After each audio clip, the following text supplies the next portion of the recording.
So this is what you are going to cover: stationarity, or stationary and unit to test. And we first of all need to understand what is stationarity. And you are saying that stationarity means that time series data does not show trend or seasonal patterns. It does not show trend or seasonal patterns. And you are saying that in time series analysis, stationarity is a key concept.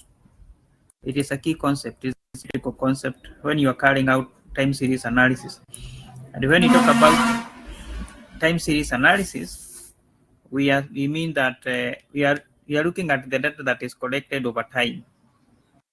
The data that is collected over time can be monthly data, daily data, yearly data. So that one is a time series data. And you're saying that if you have such a data, then testing for stationarity is critical. And time series data is considered stationary if its statistical properties such as means, variance, covariance do not change over time. That is, they remain constant. In such a case, we say that that data is stationary. So if data is not stationary, it is called non-stationary data. So it is the opposite of being stationary. And non-stationary data remains constant. Non-stationary data may contain trends, random walks, or structural breaks. So I want to explain a very important concept here. What we mean by stationarity and non-stationarity. So I have compared the two graphs here. This one is stationary, this one is not. If you look at this data, it is not moving up or moving down. It is just revolves around the same level. But if you look at this one is moving up.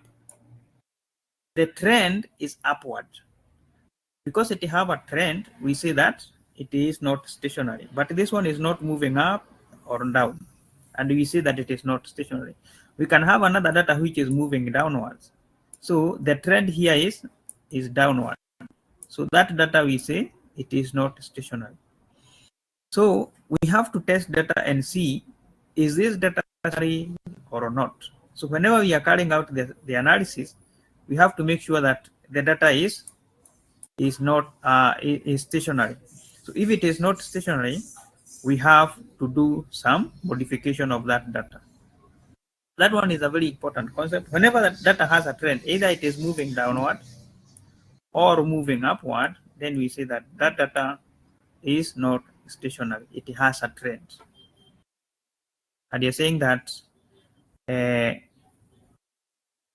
this concept is very important for any time series analysis. Having understood that concept, we can move ahead and we look at why do we say